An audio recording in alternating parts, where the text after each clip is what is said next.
Well, welcome to this week's podcast. It's Monday, May 13th, and just another rainy day in Western New York. We're inside today. Usually about this time of year, we like to go outside and start doing our podcast, but it has been rainy. I think this is the 15th of the last 18 days where we have had at least some rain without sunshine in Western New York. So, when it comes to this time of year, the buds are starting to pop. We're starting to get to that 1 to 3 inch shoot growth, and weather like this makes me think about Phomopsis.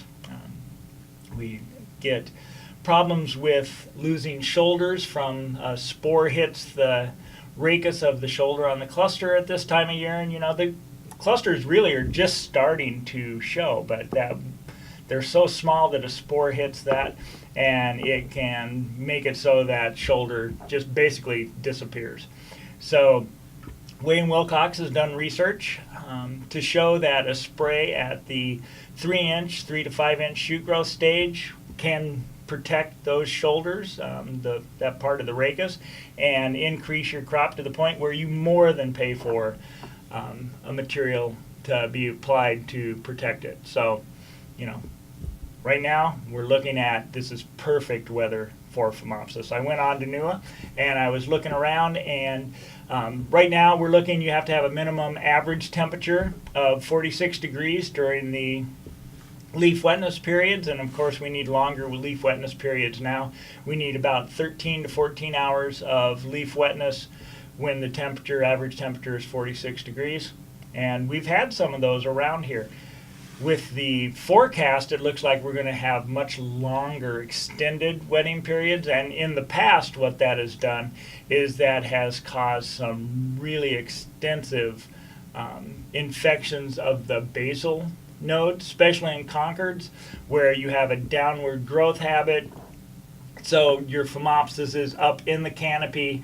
The tendril of spores will come out when the weather conditions favor that. It's rain splashed or rain washed down. So we tend to have more problems with our native varieties which are on the top wire cordon. With the vinifera in that, where you see vertical shoot positioning and they have an upward growth habit, we don't see Phomopsis being as much of a problem. So if you can get out, it looks like Wednesday is going to be a good day. So if you can catch that bit of sunshine, get out and spray. Right now, the two materials that will do the best for you are Captan, which is right now, if and this again depends on where you buy your product from, but go and talk to them. Captan is good Phomopsis material. I wouldn't count on it for black rod, but you can really use a cheaper material because all you're going for at this stage is Phomopsis. So Captan might fit into that 1 to 5 inch shoot spray for Phomopsis. If you already have the Mancozeb purchased, Mancozeb will work too. Both are excellent materials for Phomopsis. We'll take care of it. The big thing is you need to get it on. People will say, I spray every other row this time of year so I can get through.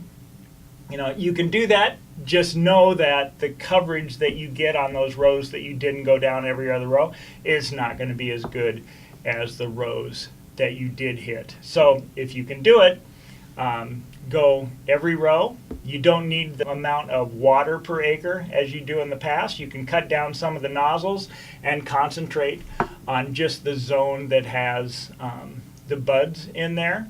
And so, but the big thing is get the spray on, make sure that you use one of those two materials. And once you do spray, people have said, well, when do I need to go back in?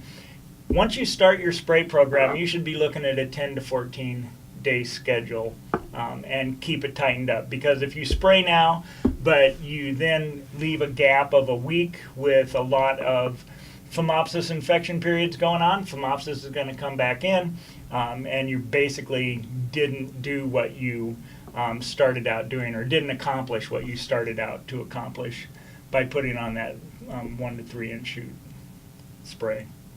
So go out, check NUA, see if there's Phomopsis infection period. There seems to be a little bit of discrepancy between the disease table where we have Phomopsis, powdery mildew, and black rot. Green means there's no infection period, but if you go down into the show grape infection log or the show leaf wetness log, you'll see on some stations where we have had enough leaf wetness at that minimum temperature of 46 degrees to have an infection period. So I've contacted the NUA folks and we'll see if we can get to the bottom of that. So go out, take advantage of the sunny weather if there is any in the near future. The forecast looks like there's a day or two here and there, but get that spray on, especially in the blocks where you've had Phomopsis in the past, because Phomopsis is one of those diseases that just keeps on giving.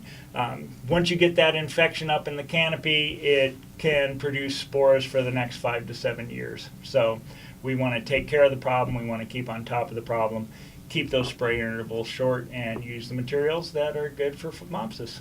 If you have any questions or comments, please put it in the comment sections below. And if you have any suggestions for future podcasts, please put it in the comment section below.